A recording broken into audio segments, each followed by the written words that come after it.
السلام عليكم ورحمة الله تعالى وبركاته. الحمد لله رب العالمين، الصلاة والسلام على رسوله الكريم، أما بعد فقد قال الله تعالى في القرآن الكريم والفرقان المجيد: أعوذ بالله من الشيطان الرجيم، بسم الله الرحمن الرحيم. يوم لا ينفع مال ولا بنون إلا من أتى الله بقلب سليم. صدق الله العلي العظيم.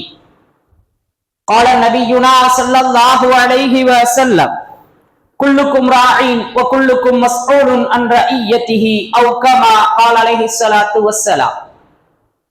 سبحانك لا علم لنا إلا ما علمتنا إنك أنت العليم الحكيم.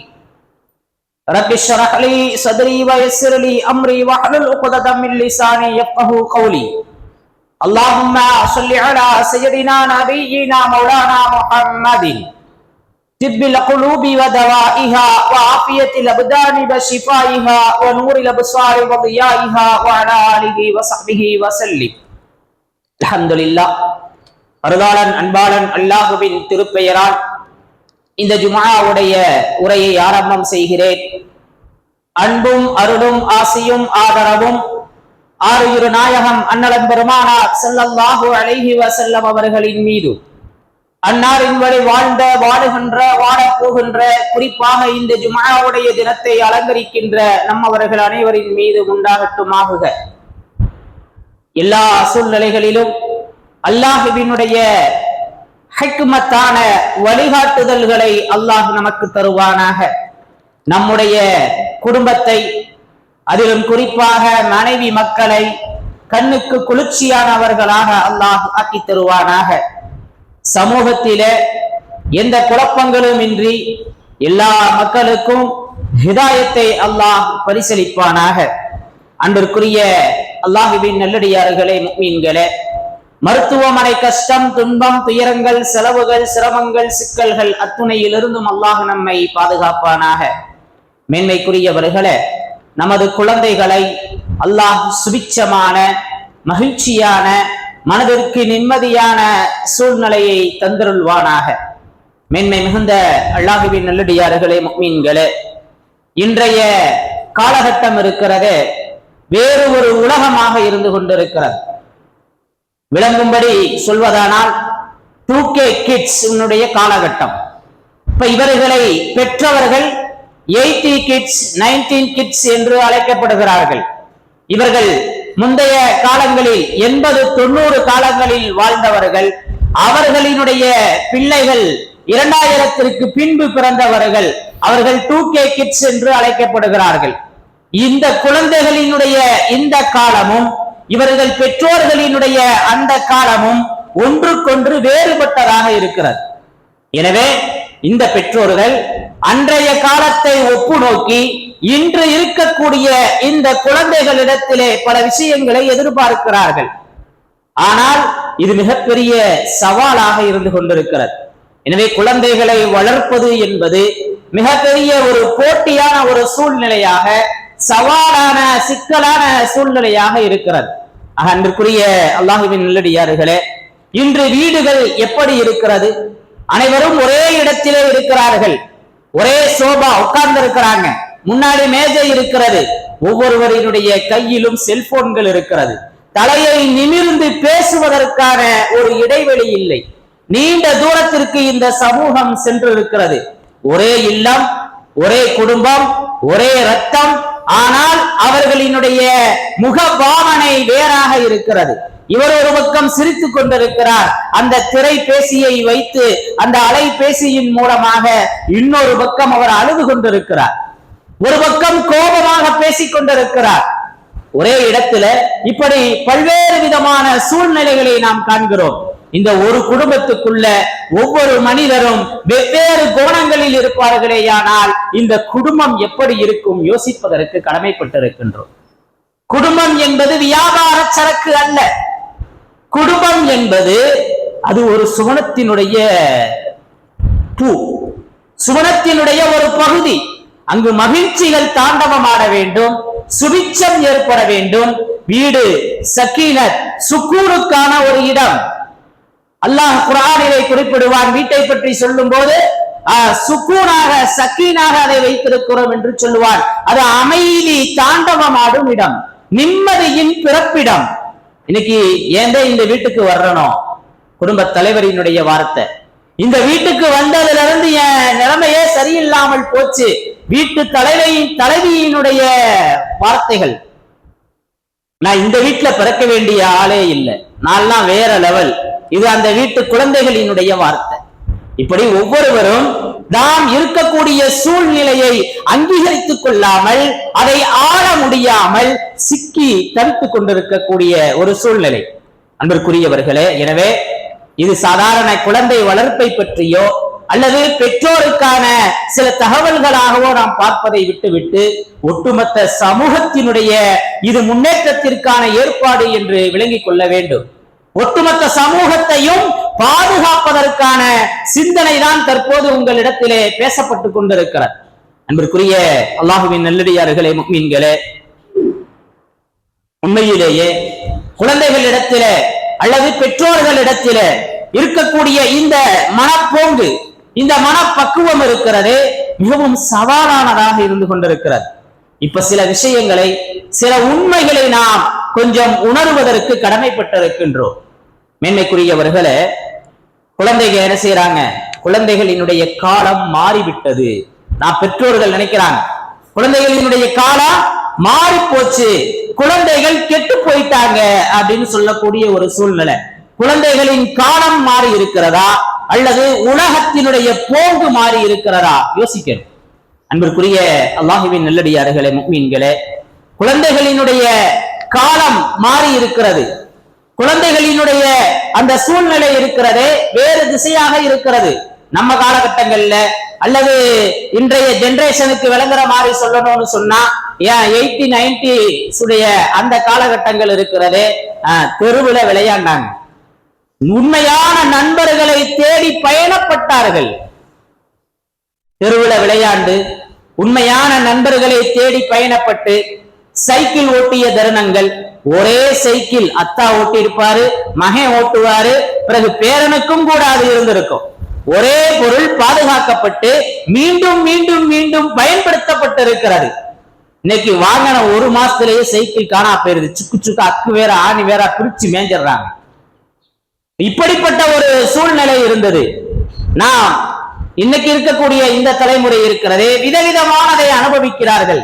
அவங்க வேணும்னு கேட்கறதுக்கு முன்னாடியே பெற்றோர்கள் வாங்கி கொடுக்கிறாங்க. நான் பட்ட கஷ்டம் என் பிள்ளை படக்கூடாதுன்னு நினைக்கிறாங்க. தேவையை நிறைவேற்றுவது ஒன்று இருக்கிறது, தேவையை நிறைவேற்றுவது, தேவையே இல்லாமல் வாங்கி கொடுக்கிறதுன்னு இன்னொன்று இருக்கு. இன்னைக்கு இருக்கக்கூடிய குழந்தைகளுக்கு அப்படிப்பட்ட ஒரு சூழ்நிலையை நாம் கண்கூடாக காண்கிறோம். அன்பிற்குரியவர்களே, எனவே குழந்தைகளினுடைய அந்த காலம் இருக்கிறதே முந்தைய காலத்தை போலல்ல, இன்றைய பெற்றோர்களின் காலத்தை போலல்ல. திரையிலே நண்பர்களை தேடுகிறார்கள். ஒரு நண்பருக்கு பல கிலோமீட்டர் பயணம் செய்தவர்கள் இருக்கிறார்கள், அவர்கள் பெற்றோர்கள். 1000 நண்பர்கள் உட்கார்ந்த இடத்துல அவர் நல்லவரா கெட்டவரா அது வேற விஷயம். அமர்ந்த இடத்திலே 1000 நண்பர்களை அவர்கள் ஆக்கிரமித்து வைத்திருக்கிறார்கள். நான் உங்களை ஃபாலோ பண்றேங்க, நான் உங்களுடைய Facebookல நண்பரா இருக்கிறேன் என்று சொல்லக்கூடிய தகவல்கள் கவனிக்கப்பட வேண்டியது. அன்பிற்குரியவர்களே, ஒரு காலகட்டம் இருந்தது, பெற்றோர்கள் தப்பு செய்யறாங்க. அந்த காலகட்டத்துல அவங்க குழந்தையா இருக்கும் போது அத்தா ஆசிரியர் கண்டிப்பாங்க. வீட்டுக்கு வந்த உடனே பெற்றோரும் அதற்கு கண்டிப்பு செய்வார்கள். கண்ணுல பாக்கையிலேயே பயந்து அந்த வேலையை, அந்த சேட்டையை விட்ட குழந்தைகள் இருந்தார்கள். இன்னைக்கு சூழ்நிலை அப்படி அல்ல. ஆசிரியரும் கண்டிக்க முடியாது, பெற்றோரும் கண்டிக்க முடியாது. அதையும் மீறி சில நல்லாசிரியர்கள் இருந்து கண்டிச்சா மறுநாளே இந்த பெற்றோர் போய் அங்க சண்டைக்கு போயிடுவாங்க. எப்படி என் பிள்ளைய நீங்க இப்படி பேசிட்டீங்களாம்ல, ஒரு சின்ன வார்த்தை அது மிகப்பெரிய தூரத்திற்கு கொண்டு போய் விட்டுது. குழந்தைகளுக்கு வழிநடத்த தெரியாமல் இதுதான் குழந்தைகளுக்கான வழிகாட்டுதல் என்று பெற்றோர்களினுடைய அந்த அதிக பிரசங்கித்தனமான செயல்கள் வாழ்க்கையை பாழாக்கி கொண்டிருக்கிறது. 2 குழந்தைங்க சண்டை போட்டுக்கிறாங்க, அவங்களுக்குள்ள என்ன வேணாலும் பேசிக்குவாங்க. அவர்களுடைய பாஷைக்கு வீரியம் கிடையாது. குழந்தைகளுடைய பாஷைக்கு வீரியம் இல்ல. நாம வீரியமா பேசக்கூடிய சில வார்த்தைகளை அவங்க சாதாரணமா பேசிக்குவாங்க. ஆனால் அது தவறல்ல. அந்த வார்த்தையை நாம எடுத்து எடை போட்டு பார்க்கும் போது அது நமக்கு வீரியமா இருக்கு. ஆனா குழந்தைகளுக்கு அது வீரியம் இல்ல. அவட பேச மாட்டேன் போடான்னு சொல்லிட்டு போயிருங்க. மறுநாள் போய் அவங்க பேசிக்குவாங்க, நீ என் ஃப்ரெண்டுடா அப்படின்னு சொல்லி. ஆனால் இந்த பெற்றோர்கள் இருக்கிறார்களே அப்படி அல்ல. பேச மாட்டேன்னு சொன்னா பேசக்கூடாது. இவர்களுடைய அந்த வயது அப்படி அவர்களை பக்குவப்படுத்துகிறது. எனவே குழந்தைகளுடைய பிரச்சனைய பெற்றோர்கள் கையில் எடுத்து தெரு சண்டை ஊரு சண்டை வந்த கதையெல்லாம் வேற. அன்பிற்குரிய அல்லாஹ்வின் நல்லடியார்களே, அல்லாஹ் சுப்ஹானஹு வ தஆலா யா அய்யுஹல்லதீன ஆமனூ கூ அன்ஃபுஸக்கும் வ அஹ்லீக்கும் நாரா, உங்களுடைய குழந்தைகளை, உங்களுடைய குடும்பத்தை, உங்களுடைய மனைவிய, பிள்ளைகளை, உங்களை சார்ந்து இருப்பவர்களுக்கு நரக நெருப்பிலிருந்து பாதுகாத்துக்கங்க அப்படின்னு அல்லாஹ் சொல்றான். நரக நெருப்பை விட்டும் அவர்களை பாதுகாத்துக் கொள்ளுங்கள். அப்ப குழந்தைகளுக்கு எது தேவை, குழந்தைகளுக்கு எது சரியாக இருக்கும், கொஞ்சம் நீண்ட தொலைநோக்கு சிந்தனையோடு பெற்றோர்கள் சிந்திக்கணும். இன்னைக்கோட முடிந்து போகக்கூடிய விஷயம் அல்ல. அன்பிற்குரிய பெற்றோர்களே, குழந்தையினுடைய அந்த சூழ்நிலைகளை சிந்திப்பதற்கு கடமைப்பட்டிருக்கிறார்கள் மேன்மைக்குரியவர்களே. எனவே குழந்தைகள் நமக்கு கொடுக்கப்பட்ட அமானிதம், குழந்தைகள் நமக்கு கொடுக்கப்பட்ட மாபெரும் அமானிதம், பொறுப்பு. அதை பற்றி அல்லாஹ் விசாரிப்பான். நாளை என்ன பதில் சொல்வோம்? இன்னைக்கு குழந்தைகளினுடைய உலகம் வேறு மாதிரி இருந்துகிட்டு இருக்கு. குழந்தைகளினுடைய அந்த சூழ்நிலை இருக்கிறது, அது வேறு மாதிரியாக இருக்கிறது. உமர் ரலியல்லாஹு தஆலா அன்ஹு அவங்கள்ட்ட ஒருத்தர் வந்தாரு. இந்த மாதிரி என் பிள்ளைய சொல்ல கேட்கிறதே இல்லை, பேச்சுக்கு அடங்க மாட்டான். இன்னைக்கு நிறைய பெற்றோருக்கு இந்த சூழ்நிலை இருக்கு. நிறைய தந்தைமார்கள் தன் பிள்ளை தன்னுடைய கட்டுப்பாட்டுல இல்ல, தான் சொல்றதை கேட்கறது இல்ல, என் பேச்சுக்கு மாறு செய்யறான் அப்படின்னு சொன்ன உடனே அந்த பிள்ளை ஹலீஃபாவும் அமீருல் முஃமினீன் உமர் ரலியல்லாஹு தஆலா அன்ஹு அவங்கள்ட்ட கேட்டுச்சு, அமீருல் முஃமினீன, குழந்தை சரியில்லைன்னு என் பெற்றோர் சொல்றாங்க, அதே மாதிரி ஒரு குழந்தைக்கு பெற்றோரினுடைய கடமை என்ன அப்படின்னு எது கேள்வி கேட்டுச்சு அந்த குழந்தை. இப்ப உமர் ரலியல்லாஹு தஆலா அன்ஹு அவங்க சொன்னாங்க, ஒரு தந்தைக்கு 3 கடமைகள் இருக்கிறது. ஒரு தந்தைக்கு 3 கடமைகள் இருக்கிறது. நல்ல தாயை தேர்ந்தெடுக்க வேண்டும். குழந்தைய வளர்க்கிறதுன்னு சொன்னா அது முதல் பொறுப்பு தாயின் நாம சொல்லுவோம், தந்தைகிட்ட இருந்து ஆரம்பிக்குது. தந்தை பெண் பார்க்கும் போது நல்ல தாயை தேர்ந்தெடுக்க வேண்டும். 2வது, அந்த குழந்தைக்கு நல்ல பெயர் சூட்ட வேண்டும்.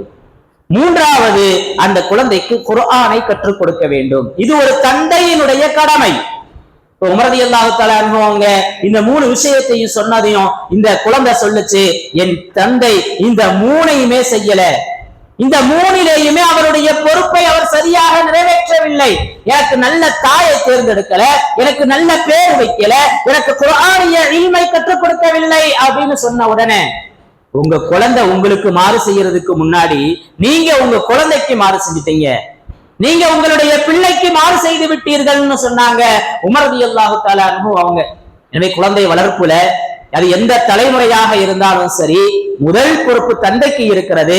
தாயை எப்படி தேர்ந்தெடுக்கிறார், குழந்தை பிறந்தவுடன் அதற்கு என்ன பெயர் வைக்கிறார், வளர வளர எந்த இல்மை எந்த கல்வியை அந்த குழந்தைக்கு கற்றுக் கொடுக்கிறார். பெற்றோரினுடைய காலகட்டத்தில் பிறந்த குழந்தையாக இருந்தாலும் சரி, அந்த 80-90 கிட்ஸுடைய அந்த காலகட்டமாக இருந்தாலும் சரி, 2K கிட்ஸினுடைய இந்த காலகட்டமாக இருந்தாலும் சரி, குழந்தை குழந்தையாகத்தான் பிறக்கிறது. அதில் எந்த மாற்றமும் கிடையாது. அன்னைக்கு இருக்கிற குழந்தை பொம்மையை வச்சு விளையாண்டுச்சு, இன்னைக்கு இருக்கிற குழந்தை கம்ப்யூட்டர்ல விளையாடிக்கிட்டு இருக்கு, செல்போன்ல கேம் விளையாடிக்கிட்டு இருக்கு. இந்த சூழ்நிலைகள் மாறி இருக்கிறது. பிறக்கிற குழந்தை தான், அந்த குழந்தையில் இடையில் தான் மாற்றம் ஏற்படுகிறது. எனவே குழந்தை வளர வளர, குழந்தையினுடைய அந்த செய்திகள் மாற மாற அந்த குழந்தைக்கு ஈமானை கொடுத்தமா. செல்போன் வாங்கி கொடுக்கிறதுல இருக்கிற ஆர்வம், நல்ல ஸ்கூல்ல சேர்க்கணும்னு சிந்தனை செய்கின்ற அந்த பெற்றோர்கள் குழந்தைக்கு விதவிதமாக கிடைக்கின்ற ஓய்வு நேரங்களிலே எக்ஸ்ட்ரா ஒரு கொடுத்து இன்னும் தனித்திறமைகளை வளர்த்துக் கொள்ள வேண்டும் என்று ஆசைப்படுகின்ற அந்த போன்று, இதற்கெல்லாம் மத்தியிலே குர்ஆன் அந்த குழந்தைகளுக்கு ஈமானை கொடுத்தமா, ஈமானின் சுபிட்சத்தை விளங்க வைத்தமா. ஈமான்னா என்னன்னாவது தெரிவித்து கொடுத்திருக்கிறோமா? அத்தா முஸ்லீமு, குழந்தையும் முஸ்லீம். இன்னைக்கு இருக்கக்கூடிய குழந்தைங்க வேற திசையில நோக்கி போய்கிட்டு இருக்கிறார் அன்பிற்குரியவர்களே. எனவே குழந்தைகளினுடைய இந்த காலகட்டம் இருக்கிறது மொபைல்லையே. இன்னைக்கு நம்ம ஒரு விஷயத்தை தேவைன்னு சொன்னா சில தூரங்கள் போய் அடுத்த தெருவுக்கு போய் நூலகத்துல போய் உட்கார்ந்து அந்த விஷயத்தை கற்றுக்கொண்ட அந்த படிப்பாளிகள் எல்லாம் இருந்தார்கள். இன்னைக்கு உட்கார்ந்த இடத்துல தெரியலையா, உடனே ஏஐட்ட போய் ஜாட்சிபிட்ட போய் இது என்னன்னு கேட்டு உடனே பதில் சொல்றது. ஆசிரியர்கிட்ட போக வேண்டியதே இல்லை, அத்தனையும் அவர்களுடைய உள்ளங்கைக்குள் அடங்கி இருக்கிறது.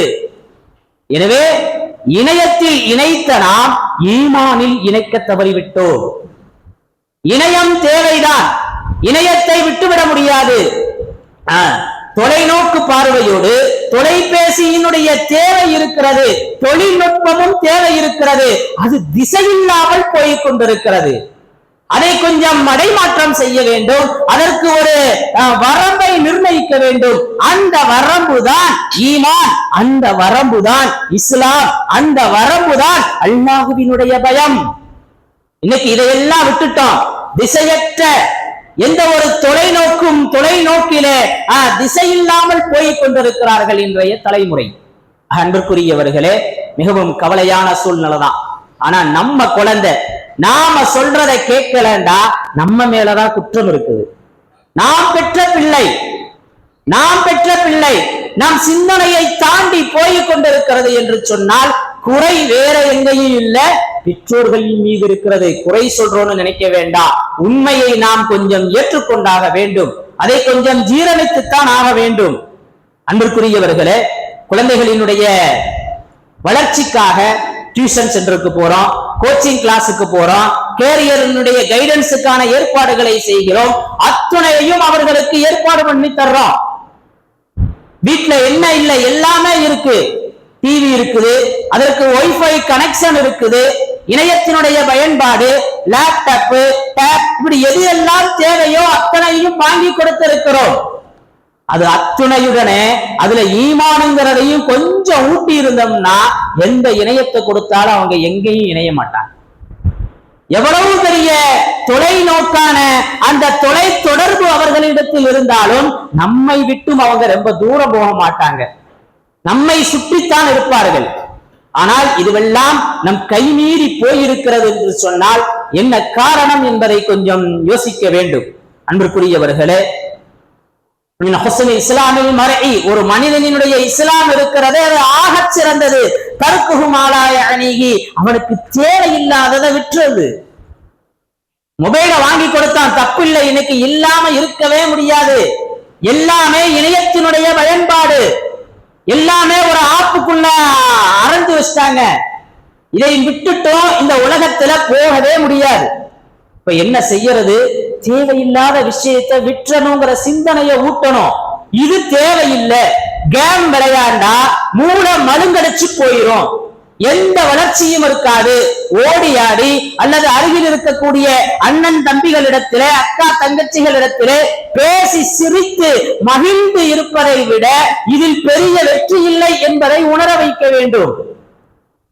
மனரீதியான பாதிப்புக்கு ஆளாகுபவர்கள் தங்களை தனிமைப்படுத்திக் கொண்டு மொபைல், லேப்டாப் என்று இருப்பவர்கள் மன அழுத்தத்திற்கு ஆளாகிறாங்க.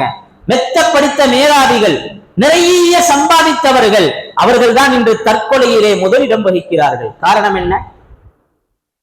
சரியான பேச்சு துணைக்கான ஒரு சூழ்நிலை இல்லை.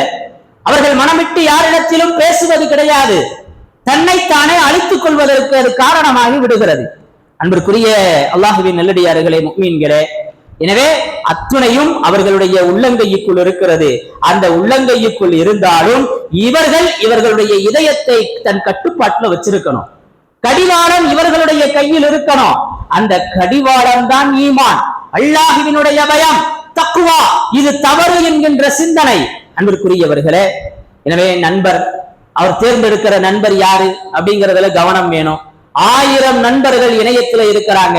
எந்த நண்பன் எப்படின்னு எந்த பெற்றோர் உணர்வது? யோசிச்சு பாருங்க, யாருமே கண்டுபிடிக்க முடியாது.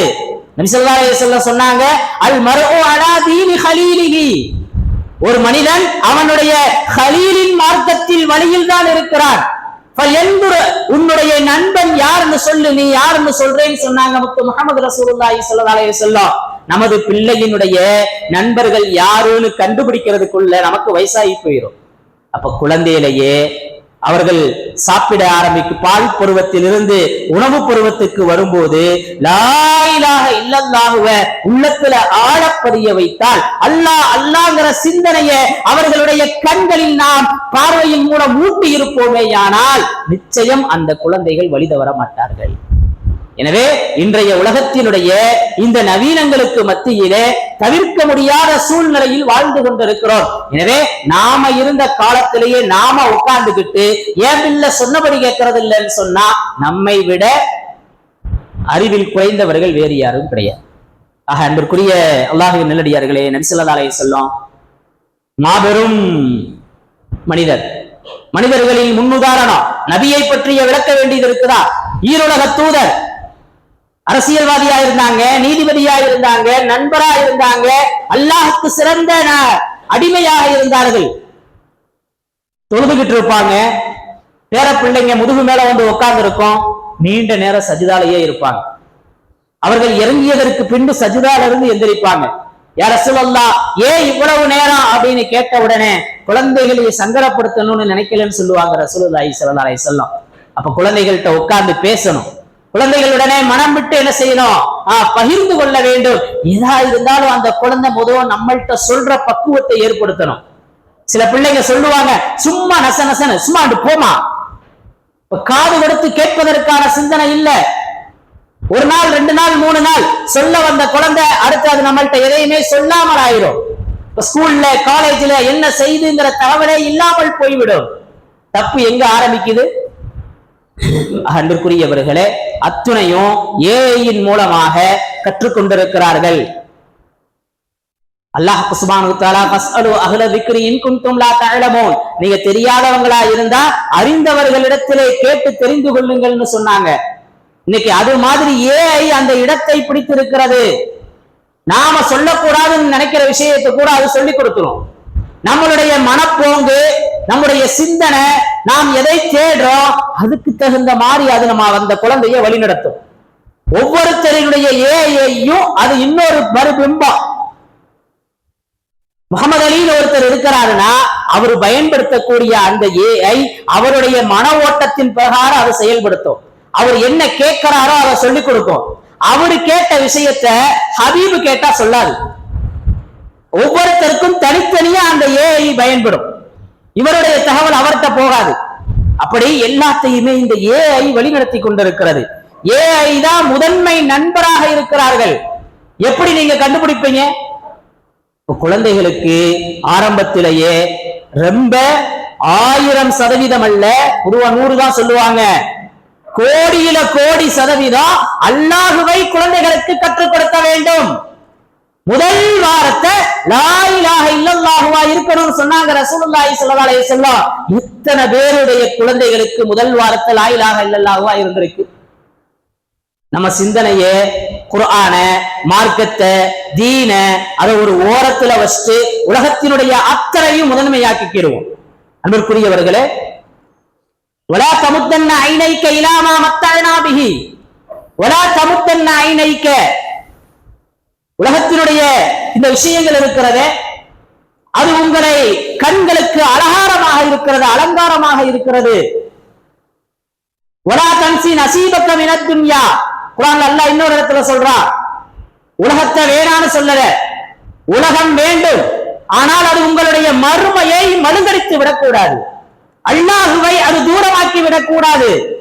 உலகத்தினுடைய அத்துணையும் தேவைதா, ஆனா அதுவே நமது முழு வேலையுமாக இருந்திடக்கூடாது. இதயத்தை அது ஆழ கட்டிப்பிடிச்சிடக்கூடாது. எல்லாமே அப்படியே மேலோட்டமா போய்கிட்டே இருக்கணும். ஆழமா என்ன இருக்கணும்? அல்லாஹ் இருக்கணும். வழிகாட்டியா அங்க என்ன இருக்கணும்? முத்து முஹம்மது ரசூலுல்லாஹி ஸல்லல்லாஹு அலைஹி வஸல்லத்தினுடைய சுன்னாக்கள் இருக்கணும். அப்படி ஒரு குழந்தைகளை நாம் உருவாக்குவோமேயானால் எந்த ஏஐக்கும் பயப்பட வேண்டியதில்லை, எந்த இணையத்துக்கும் நாம இணக்கமாக வேண்டியதில்லை, எந்த ஒரு சூழ்நிலையிலையுமே கை சேதமில்லாத வாழ்வை வாழ்வோம். நமது குழந்தைகள் நமக்கு கண் குளிர்ச்சியை தருவார்கள். நாளை அவர்கள் போகிற வீட்டுக்கு அல்லது வர்ற மருமகளுக்கு சிறந்த கணவனாக, சிறந்த மனைவியா இருப்பாங்க, சிறந்த மருமகளா, சிறந்த மருமகனா இருப்பாங்க. ஆக மொத்தத்துல அல்லாஹ்விற்கு அற்புதமான அடியாரா இருப்பாங்க. அன்பிற்குரியவர்களே, இப்ராஹிம் அலைஹிஸ்ஸலாம் துஆ கேட்டாங்க, ரப்பி ஜஅல்னி முகீமஸ் ஸலாத்தி வ மின் துர்ரிய்யத்தி ரப்பனா வ தகப்பல் துஆ. இறைவா, என்னுடைய பிள்ளைங்க தொழுகையை நிலைநிறுத்துபவர்களா இருக்கணும். ரப்பி ஜஅல்னி முகீமஸ் ஸலா, என்னைய தொழுகையை நிலைநிறுத்துபவர்களா ஆக்கு, என்னுடைய குழந்தைகளை தொழுகையை நிலைநிறுத்துபவர்களாக ஆக்கு, என் துஆவை கபூல் செய். என் பிள்ளைகளுக்கு சொத்து கிடைக்கணும், என் பிள்ளைகளுக்கு வீடு கிடைக்கணும், என் பிள்ளைகளுக்கு உலகத்துடைய அத்தனையும் கிடைக்கணும். கேட்கிற இப்ராஹிம் அலைஹிஸ்ஸலாம் நமது தந்தை, நபிமார்களின் தந்தை. அவர் குழந்தைகளுக்கு கேட்டது தொழுகையை நிலைநிறுத்தும் குழந்தைகள். இன்னைக்கு நாம குழந்தைகளுக்கு எதை நிலைநிறுத்துறோம்? யோசிச்சு பாருங்க. ரொம்ப தூரம் போய்கிட்டே இருக்கிறோம். என்னதான் சொன்னாலும் இங்க இருந்து வெளியே போனதை அது எல்லாத்தையும் மறந்துடுவான். மதரசாவா அப்புறம் பாத்துக்கலாம், ஒரு 5 நிமிஷம் 10 நிமிஷம் மதரசா போயிட்டா போதும். அதுவும் கூட போகாம இருக்கிறவங்க அதை விட அதிகம். ஆனா உலகத்தினுடைய இதுக்கு எல்லா நேரத்தையும் செலவழிக்கிறோம். வாரத்துல ஒரு நாள் தொழுகைக்கு வர்றோம். ஜும்மாவுடைய பாங்கு சொல்லப்பட்டாலே தொழுகை வியாபாரம் செய்யறது தடுக்கப்பட்டு இருக்கிறது. மக்ரூஹே தஹரீம். முதல்ல தொழுகைக்கு முன்னுரிமை தரணும். தொழுகை முடிஞ்சா நீங்க விரண்டு ஓடிடணும், உள்ளே உட்காரக்கூடாது. ஆனா எத்தனை பேர் பாங்கு சொன்ன உடனே மஸ்ஜிதுக்கு வரணும்னு நினைக்கிறோம். பாங்கு சொல்லி இமாம் குத்துபா ஏறி அவர் குத்துபால இருந்து இறங்கி முஅத்தின் அல்லாஹு அக்பர் அல்லாஹு அக்பர்னு காமத் சொல்லையில தான் நிறைய பேர் வருவாங்க. பல பள்ளிகளினுடைய சூழ்நிலை அப்படித்தான் இருக்கு. அந்த பள்ளிக்கு போனா 2 மணிக்கு தான் இமாம் தக்பீர் கட்டுவாரு. மெதுவா போய் தொழுகையை பிடிச்சிடலாம். பாங்கு சொன்னதுல இருந்து நீண்ட நேரம், கிட்டத்தட்ட ஒரு 1.25 மணி நேரம் ஜும்மாவுல தடுக்கப்பட்ட நேரத்துல வேலை செஞ்சிருக்கிறோம். அதுல பரக்கத் கிடைக்குமா? யோசிச்சு பாருங்க. இப்ப பாங்கு சொன்னா முதல்ல ஜும்மாவை நிறைவேற்றணும். குழந்தைகளுக்கு மதரசாவை கொடுக்கறது இல்ல. பெண்களுடைய சூழ்நிலையை யோசிச்சோம்னா அதை விட என் பொண்டாட்டி கொஞ்சம் வாய் அதிகங்க, சொன்னபடியே கேட்க மாட்டது, இப்படி நிறைய அடுக்கிக்கிட்டே போவாங்க. மனால நல்ல விஷயங்களை கேட்பதற்கு அதற்கான வாய்ப்புகளை பயன்படுத்திக்குவோன்னு சொன்னா ஒண்ணுமே இல்லாத காரணத்தை சொல்லி தவிர்த்துக்கிட்டு இருப்போம். அங்க போயிட்டு ஆஸ்பத்திரிக்கு போயிட்டு அங்க இப்படி வர முடியல, இப்படி வர முடியல. அன்பிற்குரிய அல்லாஹுவின் நல்லடியார்களே, எனவே நாம் இந்த ஜெனரேஷன் இதை சரியாக வளர்க்க வேண்டும் என்று சொன்னால் எல்லா நிலைகளிலும் நம்மை நாம் கொஞ்சம் சீர்தூக்கி பார்க்க வேண்டும். மென்மைக்குரியவர்களே, நமது வீட்டை நாம் கொஞ்சம் மாற்ற வேண்டும். எப்படி மாற்றணும்? ஸ்மார்ட்டா, ரொம்ப நவீனமா, எல்லா அலங்கார விளக்குகளையும் போட்டு இன்னைக்கு ஜொலிக்க வைக்கிறோமே, அது மாதிரியா? அது கூட சேர்ந்து வீட்டினுடைய சூழ்நிலை ஈமானின் சூழ்நிலைகளா இருக்கணும். வீட்டினுடைய சூழ்நிலை ஷைத்தானால் கட்டப்படக்கூடாது, குர்ஆனால் கட்டப்பட வேண்டும். தினமும் அதற்காக சில நிமிடங்களை குடும்பத்தோடு செலவழிக்க வேண்டும். குர்ஆன் ஓதுதலாக அல்லது நபியினுடைய பொன்மொழிகளை கேட்பதன் மூலமாக, தெரிந்த திக்ருகளை சொல்வதன் மூலமாக. அன்பிற்குரிய அல்லாஹுவின் நல்லடியார்களே, குழந்தைகளுக்கு முதல் வீடு அவங்க நம்ம வீடு. இரண்டாவது ஒரு வீடு இருக்கிறது, மதரசாவும் மஸ்ஜிதும் என்பதை புரிய வைக்க வேண்டும்.